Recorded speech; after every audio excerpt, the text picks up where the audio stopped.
നമസ്തേ. അനന്തരം ആത്മാവ് അവനെ മരുഭൂമിയിലേക്ക് നയിച്ചു. മരുഭൂമിയിൽ 40 ദിവസം സാത്താൻ അവനെ പ്രലോഭിപ്പിച്ചു. അവൻ വന്യമൃഗങ്ങളോടുകൂടിയായിരുന്നു. മാലാഖമാർ അവനെ ശുശ്രൂഷിച്ചു. തമ്പുരാന്റെ നോമ്പുകാലത്തെക്കുറിച്ച് സുവിശേഷകൻ മർക്കോസിന്റെ കുറിപ്പാണിത്. ഇതിൽ മൃഗങ്ങളും മാലാഖമാരും മനുഷ്യപുത്രന്റെ ഒപ്പമുണ്ട്. മൃഗീയ വാസനകളെല്ലാം ദൈവിക വാസനകളായി പരിണമിപ്പിക്കുന്ന കാലമാണ് നോമ്പിൻ്റേത്. ദാനിയേലിന്റെ നോമ്പ് മെരുക്കുന്നത് മൃഗങ്ങളുടെ രാജാവായ സിംഹത്തെ തന്നെയാണ്.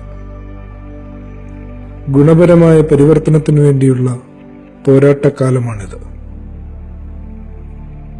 എന്റെ ജഡകാമനകളെ ഉയർന്ന ബോധ്യങ്ങളാക്കി തീർക്കുന്നതിനുള്ള മഹാപ്രയത്നത്തിന്റെ കാലം.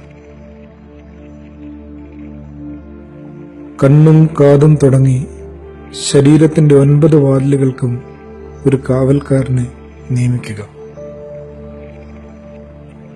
ഉള്ളിലെ വീര്യം ചോർന്നു പോകാതെ അടക്കം ശീലിക്കുക. കാനാവിലെ കല്യാണ വീട്ടിൽ 6 കൽഭരണികളുണ്ട്.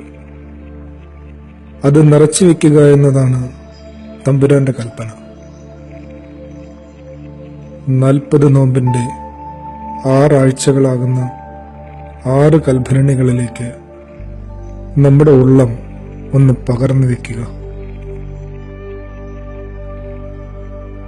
നമ്മുടെ പരക്കം പാച്ചിലുകളെ ഒന്ന് തടുത്ത് തിരക്കുകളിൽ ഒഴുകിപ്പരക്കുന്ന നമ്മെ ഒന്ന് കോരിയെടുത്ത് നോമ്പിലൊഴിച്ചു വയ്ക്കുക. അവൻ പറയുന്നത് പോലെ ചെയ്യുക.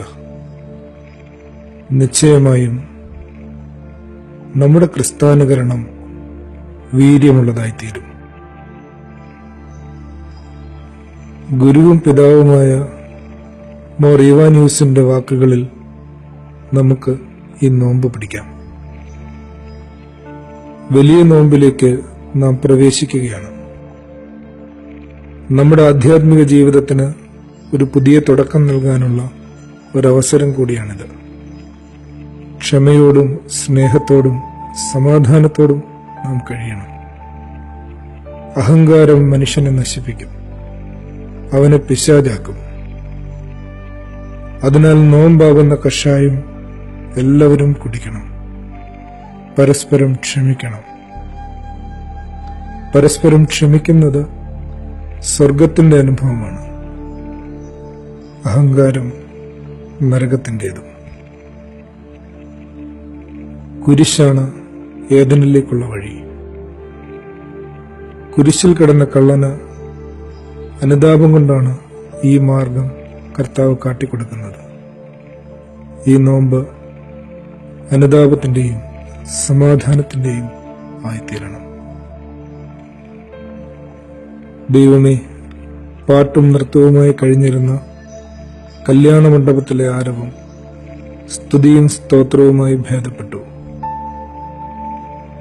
കൊത്തിനയിലെ വിരുന്നുകാരിൽ നിന്ന് എന്ന പോലെ ക്രമവിരുദ്ധമായ സംഭാഷണത്തെ ഞങ്ങളിൽ നിന്ന് നീക്കണമേ. ഞങ്ങളുടെ വായുകളെ ദൈവീക സ്തോത്രങ്ങളാൽ നിറയ്ക്കണമേ. ആമേൻ. ആദരവോടെ സഖ്യർ.